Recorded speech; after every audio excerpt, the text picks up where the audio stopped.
Hi students, in this topic we are going to discuss about nitrogen metabolism. Okay, you know very well nitrogen is the one of the essential element which is required by the plant. Okay, apart from carbon, hydrogen and oxygen, nitrogen is a prevalent element. Nitrogen is the prevalent element. Okay, nitrogen is considered as a constituent of all amino acids. Nitrogen is the constituent of all amino acids, all proteins, vitamins, and chlorophyll in plants. Okay, that's why it is required by the plants in the largest amount.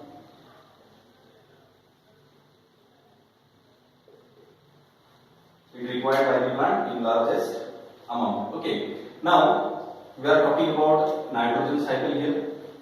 What do you mean by nitrogen cycle? Okay, nitrogen is a continuously exchange or move on in between the living and non-living. Okay, biological and non-living world. Okay, this is continuously exchanged in the cyclic manner, which is known as a nitrogen cycle. Here, you know very well the atmospheric nitrogen is considered as the source.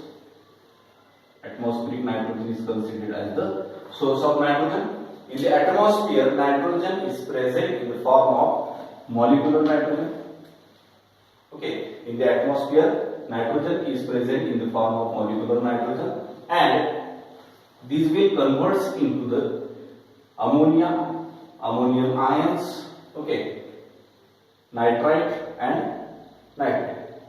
These all are considered as usable form, because we know very well plants cannot be able to fix the atmospheric nitrogen directly. Okay, that's why these three steps are very essential to convert these atmospheric nitrogen into the usable forms. Okay, first of all, biological nitrogen fixation here. Okay, what do you mean by biological nitrogen fixation? In this nitrogen fixation step or process, in which living microorganisms are essential to convert atmospheric nitrogen into the usable form. Okay, here is the essential role of certain bacteria. Okay, now second one is the industrial nitrogen fixation.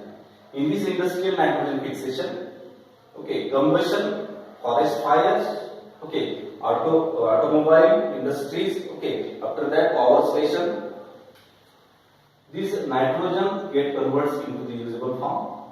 And third one is the atmospheric nitrogen. Okay, atmospheric nitrogen, this N2 molecular N2 get converts into the usable form. Okay, now this usable form will absorb by the plant. This usable form will absorb by the plants. Okay, and in this plant their metabolism takes place, and there is the formation of certain biomolecules like amino acid, proteins, vitamins, hormones, okay, and chlorophyll, right? And these would be taken up by the animals, okay, on the basis of their food requirements. On the basis of their food requirements, okay, these would taken up by the animals. Okay, this nitrogen now present in the animal, or get incorporated in the animal, or get transferred in the animals. Now, these plants and animals will die. Okay, death of this plant and animal will take place. Okay, now these biomolecules, okay, protein, amino acids, vitamins, hormones, etc., or chlorophyll in the plant.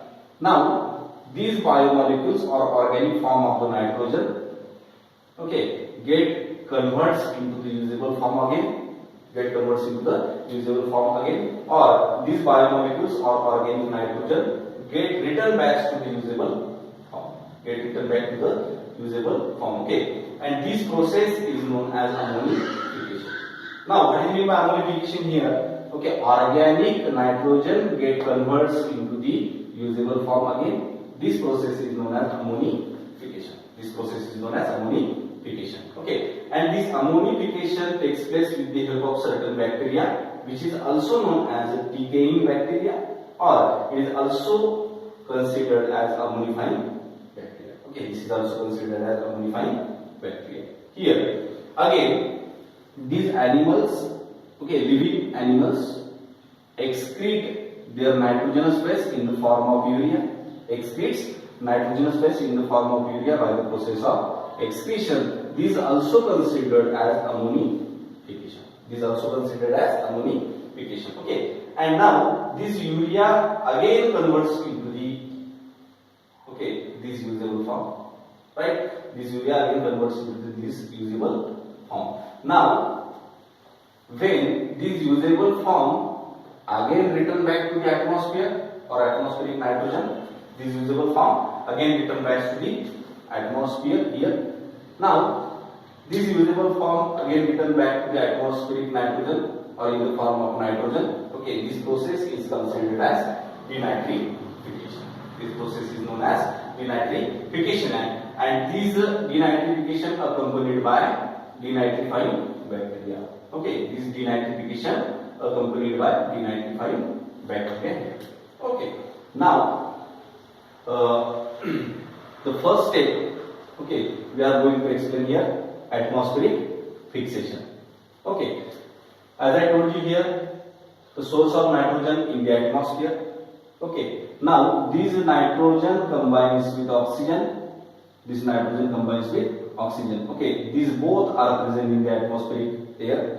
Okay, now by the help of ultraviolet radiation, you know very well the spectrum of light.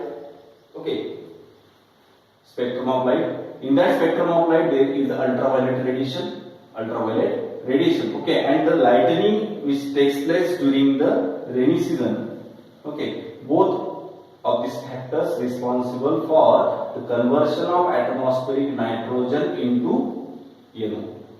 Okay, this nitrogen get converted into the NO. Okay, now this NO also reacts with water. This NO also reacts with water, and there is the formation of nitrite and nitrate. There is the formation of nitrite and nitrate. Okay, again this nitrite and nitrate reacts with water here. Okay, this nitrite and nitrate reacts with water, and then there is the formation of different type of acid like nitrous acid and nitric acid. Okay, nitrous acid and nitric acid. Right, now these acids will comes on the earth. Okay, by the help of acid rain. This nitrous acid or nitric acid comes with the help of acid rain on the earth. Right, now in this step, okay, the second step, which is known as industrial fixation. Okay, in this industrial fixation, here the nitrogen reacts with or combines with the hydrogen. Then there is the formation of ammonia. Okay, now this ammonia again combines or reacts with carbon dioxide, CO2. Okay, this ammonia again combines or reacts with carbon dioxide. Then there is the formation of urea. Okay, and now this urea dissociates. Okay, dissociation of this urea takes place, and then there is the conversion of this urea into ammonium ions. Okay, and these ammonium ions are considered as usable forms. Okay, and this usable form of ammonium lecture and explain about nitrogen metabolism. Okay, and one of the most important process or step in this metabolism is a biological nitrogen fixation. Okay, now what is meant by biological nitrogen fixation? The reduction of nitrogen, okay, into ammonia by the help of living organisms is called as biological nitrogen fixation. Okay, actually this is the reduction process in which certain bacteria helps in the conversion of the reduction of atmospheric nitrogen into ammonia or usable form. It is considered as biological nitrogen fixation. Okay, certain prokaryotes have the capacity to convert the atmospheric nitrogen into usable forms, and these prokaryotes also have the presence of certain enzymes which is known as nitrogenase enzyme. It is very essential, okay, for the reduction of nitrogen into ammonia. And nitrogenase enzyme is a molybdenum iron containing protein. Nitrogenase enzyme is a molybdenum iron containing protein. Okay. Now these nitrogenase enzyme can work only in anaerobic condition. Okay. These nitrogenase enzyme can work only in anaerobic condition. Okay. It means in absence of oxygen. Okay. It means in absence of oxygen. As I written here, biological nitrogen fixation can take place with the help of certain living organisms or bacteria. Okay. And certain prokaryotes have the capacity to convert or reduce atmospheric nitrogen into ammonia. Right. Now, these bacteria can be divided into two main categories. Okay. Further divided into two main categories: free living bacteria and symbiotic bacteria. Okay. Now, what is meant by free living bacteria? Those are freely live in the soil particles. Okay. These are considered as free living bacteria. Now, these free living bacteria are again divided into aerobic, anaerobic, and lubricant algae. Okay, this category again divided into aerobic, anaerobic, and lubricant algae. Okay, in aerobic condition, there are two examples as I written here: Azotobacter and Dejavnikia. Okay, and in anaerobic condition, okay, or the type as I written here, Rhodospirillum. And under the lubricant algae, there are two examples as I provided here: Nostoc and Annabella. Nostoc and Annabella. Okay. Now, the second one, most important category, which is known as symbiotic bacteria. Okay. Symbiotic bacteria show again two types, with a leguminous plant and without leguminous plant. Okay. They show their symbiotic relationship with leguminous plants. You know very well the family Leguminosae.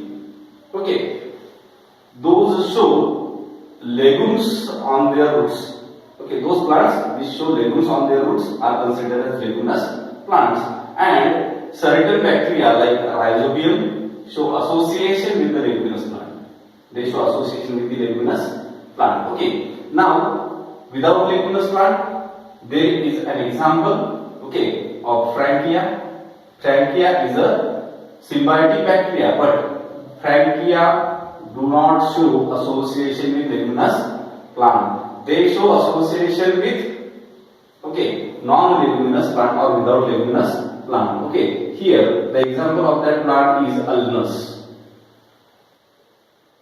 The example of that plant is Ulmus. Okay, actually Ulmus is a non-leguminous plant.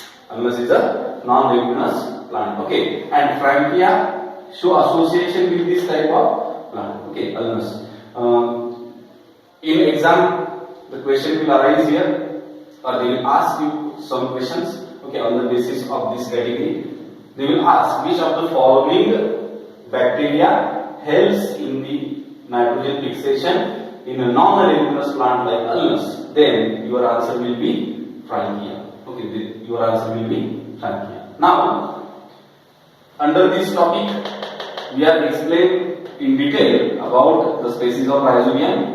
Okay, as I written here, Rhizobium leguminosarum and Rhizobium hesseum. Okay, Rhizobium leguminosarum are the strains or the species of Rhizobium, okay, which show association with the pea plants.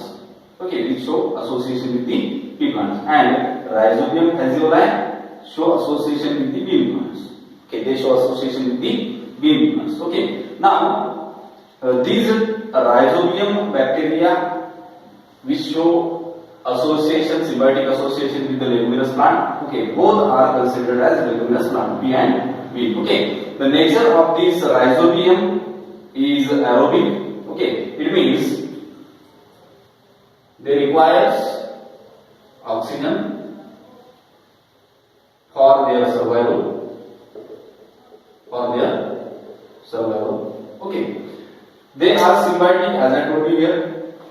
Okay, they are symbiotic in nature. Again, they are anaerobic during nitrogen fixation state. They are anaerobic during nitrogen fixation state. Okay, anaerobic means in absence of oxygen. They show anaerobic during nitrogen fixation state. Okay, this means this is the controversial statement. Okay, during the nitrogen fixation state, they show anaerobic condition, and during they live freely in the soil. Okay, they show aerobic condition. Now, nitrogenase enzyme, as you told here, which is one of the most important enzyme during nitrogen fixation. Okay, it is a molybdenum iron containing protein, can work only during anaerobic condition. That's why during this anaerobic condition, this rhizobium, okay, this rhizobium show an aerobic during nitrogen fixation state. Okay, now the first concept comes under the biological nitrogen fixation, which is known as nodule formation. Okay, now this is the structure of root. This is the structure of roots of leguminous plant or non-leguminous plant. Okay, but here, as I drawn here the structure which is considered as leguminous plant. Okay, now the root has certain root hairs. You know very well. These root hairs play important role in absorption of water minerals. Right. Now these root hairs are always in contact with soil particles. They are always in contact with soil particles. Okay, now the rhizobium type of bacteria are present in the soil particles, and nitrogenase enzyme is also found in the soil particle. First of all, they infect the root hairs of the plant. They infect the root hairs of the plant, and now infection thread will form here. Infection thread will form here. Okay, this is the infection thread. Okay, this infection thread now converts the root hairs into the curl structure. Okay, these thread will convert or the form curl root of hair, curling of root hair. Okay, curling of root hair takes place due to the infection thread. Now the curling of root hairs takes place due to the infection thread, and now this infection thread enters inside of this root hairs deeply. It will enter inside of the root hairs deeply. Now this infection thread reaches up to the cortical regions or cortical cells. Okay, as I shown you here, cortical cells. Okay, or cortical region. You know very well. Inside of this epidermis, inside of the epidermis, there is the cortical region or cortex region. Now, after that, they reaches into the cortical cell. Some of that rhizobium bacteria will form the structure which is known as bacteroids. Okay, and these bacteroids initiate cell division. Okay, these bacteroids initiate cell division in the cortical cell. They will initiate cell division in the cortical cell, so that the mass of cell is formed here. Mass of cells will form here, and this mass of cell will form nodule. This mass of cell will form nodule here. Okay. Now the role of bacteroids, as I told you here. Okay. Now some of the special nitrogen fixing cell, which is special in nature. Okay, they are actually rhizobium, which maintains the anaerobic condition inside the root here. Okay, or inside the cortical cell. Special nitrogen fixing cell. Okay, inside the cortical cell, which maintains the anaerobic condition. They maintain the anaerobic condition here. Okay, in this lecture, I discuss here. Okay, biological nitrogen fixation.